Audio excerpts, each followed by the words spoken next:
It's usually $20 wine we mark down.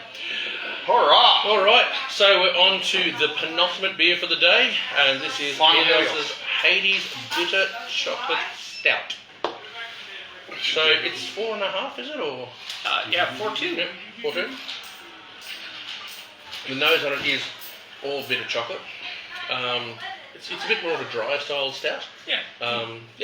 Ticks all the boxes for a dry style stout. Graham, you? Oh, look, I'm not. Where do I go? Dry stouts sometimes piss me off because they're just. I like a bit of sweetness, but I often find, don't get me started on this, but I often find they don't have much going on. And putting, I think you've nailed it with the name. I think it has got that really nice chocolate malt nose, and certainly as it warms up, you're kind of introduced to that the cacao flavour that's coming through. It's a winner. I personally like my stouts to be a little bit stronger. That would be the only bit that wouldn't work for me. But I understand you've got to have a range of beers. You've got to meet what people require. I love a 6% stout. I love a 9% imperial stout. So if I was in the bar and I'm looking up at the lineup, I'd probably go, hang on, I've only got time for a beer or two. I probably would skip it, and that would be a shame because its body for the alcohol is amazing. It's really nice. Well, and we started out heading towards a 5.5% stout, and we didn't hit the target the first time, and so we added more of the cacao and vanilla, and we found that it built it up.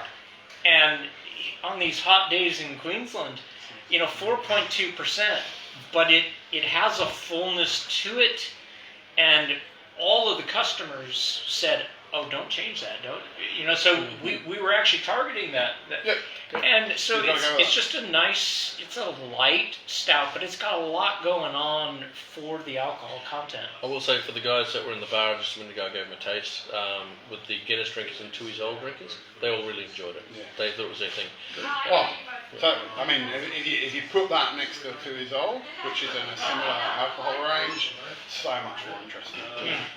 I'm sure you know that. The same with Brew milk stout. I like the beer, but I always wish it was 6%. Yeah. I wish I went back to their original recipe. Honestly. They had a beautiful milk stout. Their very first one was 6%. It was 6%. It was delightful, and I'm like, it even had that milk. You can tell the body of the milk in that milky stout style. It's just really heavy and beautiful. But then they paired it back. I think excise and things like that comes into play. When it comes to tax, it's back in the day. Now, living in Los Angeles, which is not a minor market, the first stout you could get was Guinness. The second stout that I found was Sheaf Stout out of Australia. Yep. And it was an amazing beer, and it's still around. But that was one of my first. But the Guinness, were you having the Foreign Extra Stout, the Guinness Foreign Extra, or were you having the Guinness Dry that you get on the I've been fortunate enough to have some of the Guinnesses around the world, and the Guinness that is served in America is not the best Guinness. Because the Foreign Extra, so living in East London, the stouts in my bottle shop, well, not even a bottle, just a corner shop, were Dragon Stout from the Caribbean. 7.5%. Beautiful. And Guinness Foreign Extra Stout. So, again, 7% brewed in Nigeria. And as a 20-year-old, I was like, hey, I want to try the stuff these Caribbean guys drink. Oh, man, knock your socks off. Really? The Guinness that they make for the Caribbean market is the strongest Guinness around. Wow. Yeah. Full on. Well, they've got to compete with Ganja, I guess. So, absolutely. And be different to Red Stripe. Come on. So we are so tangential now that we're probably, even my mum stopped watching. Just so. Hi, Mum. Thanks a lot, Scott, for coming in today and showing the guys. It's been a great day. We've really enjoyed it. As you can tell from the burble that's coming through there now. And the fact that it's 5 o'clock and we're still going. Oh yeah, actually we're not much quicker than this. We're normally much quicker than this, but we brought in some big beers for you. So. Yeah, that's fantastic. Anyway, we'll see you for the last beer very shortly.